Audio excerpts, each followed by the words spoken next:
Come try Fit Realty. Make your dreams reality. Come try Fit Realty. We exceed your family's needs. This content is not intended to diagnose or to treat any psychological or physical health condition, and nothing contained in the content should be misconstrued as such. The content should also not be used to self-diagnose or self-treat any mental health, medical, or physical condition. Hello everybody, it is Ieshia Leverette, your absolute favorite realtor in the DMV, serving Virginia. So the reason why I'm here today with my awesome friend is because we wanted to talk about mental health awareness, because it is Mental Health Awareness Month. One of the issues that a lot of people have been dealing with is anxiety and depression. So I wanted to touch on those bases, and with her being a healthcare provider in terms of a professional working in mental health directly, I thought it'd be a good conversation to add to our community. As a realtor, it's not just my job to sell homes and help people purchase homes, but it's also important for me to provide my community with resources, information that allow them to grow as individuals. So I want to now introduce my good friend, and she was a client, but now where we are, I want to introduce you to Miss Kendra and let her tell you more about herself. Yes, thank you so much, Ieshia, for having me. My name is Kendra Griffin, and I'm a licensed clinical social worker. So LCSW is often what people know us as. And I've been providing mental health services for about 4 or 5 years now to a population that has serious mental illnesses.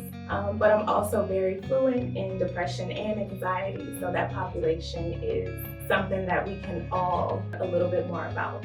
Okay, so I did want to ask you a question. And what made you choose mental health as a career? What made me get into mental health is a lot of my childhood. There was things that when I became an adult that I saw could have been done differently. And also growing up as a teenager and in my early adulthood, I struggled with anxiety and depression and suicidal ideation as well. I didn't understand it back then, so when I enrolled in college, I had a mentor that led me in the way of social work. So that's how I got into the mental health. Wow, that's in a interesting. nutshell. Yeah, absolutely. But you know what? Thanks for sharing that, because I will tell you that I'm very interested in advocating for mental health, because I too have struggled with my own mental health growing up. So a lot of times when you grow up in the inner city and you grow up in particularly African American, or generally I will say most ethnic households, the way of discipline can be a bit harsh. The way that we talk to each other can be harsh. The people around us, the violence and things like that can cause traumas that we don't really necessarily know how to identify as an adult until you start getting into adulthood and you're like, why am I feeling like this? Why am I like that? I've also struggled with suicide in my early 20s when I was a sophomore in college. In that realm of life, it was very hard because I had no idea what I was feeling. And the biggest thing is that most of the time in the communities in which I grew up in, you don't have the necessary resources. You don't have the knowledge to know to find the necessary resources. And in my case, I did end up going to a psychiatric facility for trying to commit suicide. And because of that, they just pretty much gave me medication. So sometimes the medication can have like a different effect on you if it's not an actual diagnosis, which I didn't know about. So instead of them saying, hey, let's figure out what the issue is, let's do a proper psychological evaluation and then prescribe you medication, they just automatically went to medication. So that kind of suppressed it for a while, but then the medication gave me negative side effects. So what are you kind of seeing now that you're an adult and you're dealing with other people that come to you with similar trauma and stories like myself? Just to piggyback off of that part, I'm gonna bring it back for a second because Ieshia is right. So by the time we actually realize we're experiencing mental health symptoms, we are in a psychiatric hospital, we are being prescribed the medications, or we are contemplating suicide. So being able to identify those symptoms is something that I'm seeing. People are having a hard time. Those are, identifying some of those symptoms. It could be lack of sleep. It could be calling out from work, something as simple as that. It could be isolating from people that they love. It could be not making their kids breakfast, lunch, and dinner, right? It could be just living and functioning differently than you have been before. And once you realize that there's a problem, the problem is worse than what it has to be if you were able to identify those symptoms a little bit earlier. And I agree, because I also suffered from some of those symptoms. And even though I took the medicine back then, of course, they give you the medicine and you have to be consistent with the medicine. But when you're dealing with those things, that's the catch-22. It's hard to be consistent, which is part of dealing with the anxiety and dealing with the depression and the stress. Because a lot of people think that depression is a person being sad, but really depression, from my experience, is a person feeling stuck. So some of the things that I identified that would make me depressed is when I didn't feel motivated doing some of the same things that I normally would do, or like even the little things like wanting to cook, like she said, my kids' breakfast, lunch, or dinner, and then you feel guilty as a mom, and you deal with mom guilt because you can't be the best parent you want to be. And then I went through a phase of where I was always yelling, and I had no idea. So I finally talked to my therapist about it, which I've always had therapy, but now I added medication to it, and it's working. But they took the time to get to understand what I was feeling before I was ever prescribed medication. Right. So I probably did therapy for maybe a year before I even said, you know what, I need medication, because how I'm feeling just doesn't make sense. I mean, now, granted, that's a long way from where I was, because there was times where I could sit in the same space for a whole week, watch Criminal Minds or SVU, and never get up. Like, I didn't get up to fix food, I didn't get up to take a shower, I didn't get up to do anything. I just sat in that same spot, went to sleep, woke up, watched TV, said I didn't eat, I didn't do anything. And if I did need to eat, I'd ask somebody to bring me food or water or whatever. I just didn't move, and I didn't know what that was. So let me ask you this: when you were feeling stuck in that space, did you get up to use the restroom? Yeah, there's a bathroom right there. So a lot of times when my clients feel stuck in that way and they get up to use the restroom, that's their segue to give themselves 2 minutes, progressively 3 minutes, 4 minutes to do something to take care of themselves. Brushing your teeth, wash your face while you're in the bathroom, move your fingers around at least, make a phone call, but implement something in that 2 minutes that you're going to the bathroom, something that you need to do to kind of get yourself off of the pattern and the routine. And I think that's something I actually learned, because sometimes you can get overwhelmed with life and you think you have to make these major steps, but it's really one step at a time, and giving yourself some gratification for that. So even something as small as maybe I couldn't, fold all the laundry, but I washed a few dishes. Maybe I couldn't cook breakfast and lunch, but I cooked dinner. Those little things matter, even to the point of maybe I just got up and made my bed, and so now I feel great. And it's not that I don't deal with it now, it's just that it's dealt with differently because I have tools along with the medicine, and I go to therapy every 2 weeks. And when you get through it, people think if you take medicine or you take therapy, it goes away. It doesn't go away. You just learn to deal with it, because I didn't even realize I literally was walking in life every single day. I was stuck, but I was still functioning because as a mother where their father was overseas, it was like I was just walking. I had no choice. I have to put my feet to the ground. I have to go.